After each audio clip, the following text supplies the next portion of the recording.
नहीं आई would SP office में farm भरा यहाँ अरे सर ये तो कटेगा अपने को मिलेगा वापस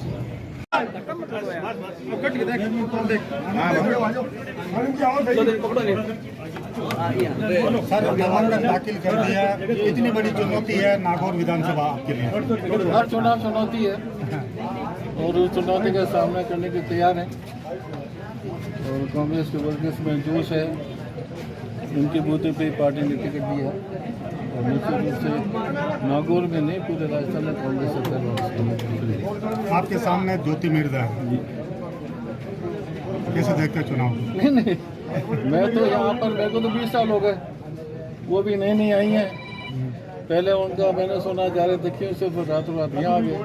चुनाव है, सब बच्चे बड़े हो गए, अपने अपने निर्णय लेना चाहते हैं, हो जाएगा जो भी जनता चाहेगी। कांग्रेस ने एक बार फिर आप पर भरोसा जताया, क्या मुद्दे रहेंगे नागौर के लिए जनता के?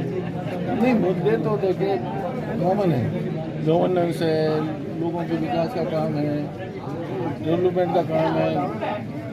इसके अलावा नागौर जिले में जो मैं समझता हूँ कि बहुत बैकवर्ड है शहर।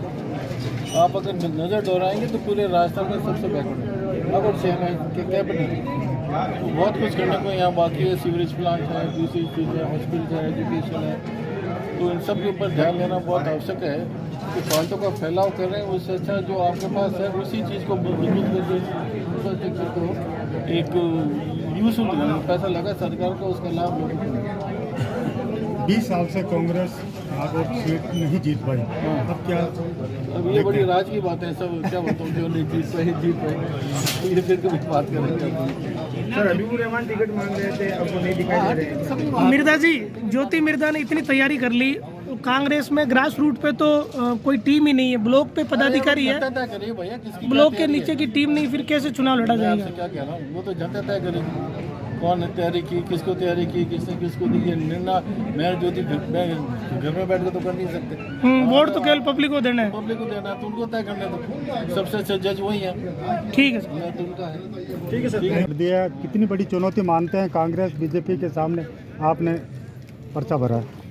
पहले तो मैं अल्लाह का लाख लाख शुक्र अदा करता हूँ कि नागौर की विधानसभा की जनता ने 6 महीने से मेरे लिए दुआ कर रहे थे कि टिकट नहीं मिले तो आप निर्दलीय फार्म भरना।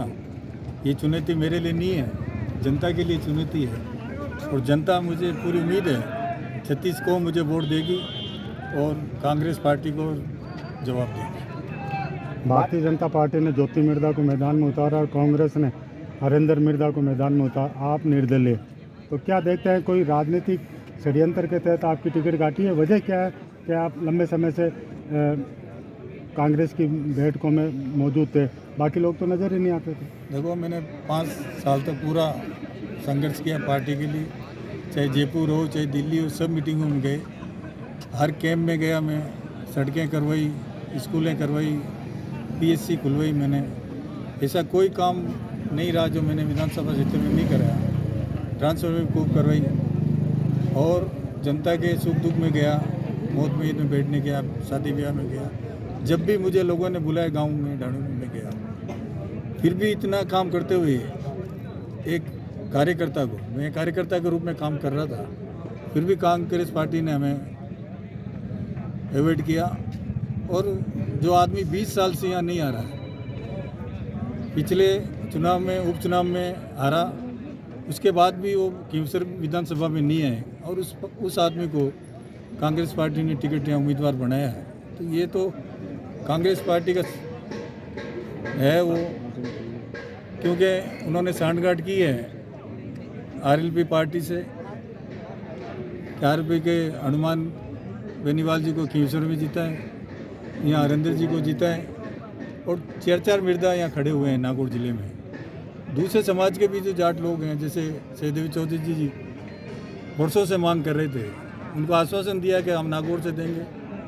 1 महीने पहले उनका आश्वासन दिया आपको खींवसर से देंगे, फिर भी उनको टिकट नहीं दिया। तो ये बिरधा परिवार हमेशा कहता कुछ है और करता कुछ है और कांग्रेस पार्टी को इसका खामियाजा पड़ना पड़ेगा। पार्लियामेंट में भी कांग्रेस पार्टी को नुकसान होगा नागौर जिले में। आप प्रमुख दावेदार हैं, किसने कटवा दी आपकी टिकट? अचानक से ऐसा कैसा हो गया ये मैंने कहा ना, आरएलपी कांग्रेस इनकी सांठगांठ है। आप जानते नहीं, आरएलपी ने नागौर में टिकट दिया ही नहीं। अभी मुझे निर्दलीय उम्मीदवार दांतेड़ साहब मिले थे, मैंने कहा भाई मैंने आपको टिकट नहीं कटाया है, मैं 6 महीने से कहता आ रहा हूँ कि मैं आरएलपी ज्वाइन नहीं करूँगा, ना मुझे आरएलपी चाहिए। मैंने आरएलपी को हनुमान जी में बेनीवाल से भी कहा था, क्या आया तो आप हनुमान भाकर को टिकट दें या दांतेड़ साहब को, जो 5 साल से यहाँ मेहनत कर रहे हैं, लेकिन उनको अपनी जीत चाहिए। जो उन्होंने सांठगांठ की अशोक गहलोत से, उसको वो चला रहे हैं। 5 साल में ज्योति मिर्धा भी कह रही है कि हमने भारतीय जनता पार्टी क्यों ज्वाइन की, कि नागौर 5 साल से हनुमान बेनीवाल जी चला रहे हैं, चाहे पुलिस का मामला हो, चाहे सड़कों का हो, किसी की भी यहाँ कोई सुनवाई नहीं हो रही थी, कांग्रेस हो चाहे दूसरा कांग्रेसी लीडर हो। इसलिए तो ज्योति मिर्धा भी भारतीय जनता पार्टी में गई और मुझे जनता ने यहाँ निर्दलीय खड़ा किया, यही वजह है। अब निर्दलीय खड़े हुए हैं तो ये तो कांग्रेस पार्टी के साथ बगावत हुई ना? नहीं, मैं कांग्रेसी हूँ, कांग्रेस में रहूँगा। पूरे राजस्थान में नहीं, हिंदुस्तान में निर्दलीय लड़ते हैं, 20-20 निर्दलीय लड़ते हैं और अपनी पार्टी के साथ जाते हैं वापस। ये पार्टी को दिखाना है कि पार्टी ने सर्वे कराया, सर्वे मेरा 1 नंबर नाम था, जितने भी सर्वे है उसमें मेरा 1 नंबर नाम था। जनता कह रही थी हबीब को दो। सर्वे को ताक पर रखकर जो आदमी 20 साल से 4 बार हरा और 20 साल से नागौर में नहीं है, उसको टिकट दे दी। कुल मिला के कांग्रेस ने पक्षपात किया, बहुत पक्षपात किया और कांग्रेस ने मुसलमानों के साथ बहुत बड़ा पक्षपात किया। हमारे यहाँ 78,000 वोट हैं, SC/ST के वोट हैं, अदर समाज के हैं, जाट समाज के हैं, क्या दूसरा उनको आदमी नहीं मिला था क्या? जो 20 साल से 4 बार हरा हुआ, 20 साल से आया पहली बार और उसको टिकट दे दिया। मिर्जाओं के अलावा कोई दूसरा होता तो आप खड़े होते? बिल्कुल होता, मेरा तो हक है। यहाँ जनता कह रही है आप खड़े हो, मुझे जनता नागौर विधानसभा की 36 कौम कह रही है, 6 महीने से का टिकट नहीं मिले, आप निर्दलीय खड़े हो। मैंने जनता का कहना माना, मैं अपने आप नहीं खड़ा। तो अब कैसे जवाब देंगे आप कांग्रेस पार्टी को? मेरी जनता देगी, कांग्रेस पार्टी को हरा के जवाब देंगे मेरी जनता देगी, मेरी जनता देगी भाई। ठीक ठीक है।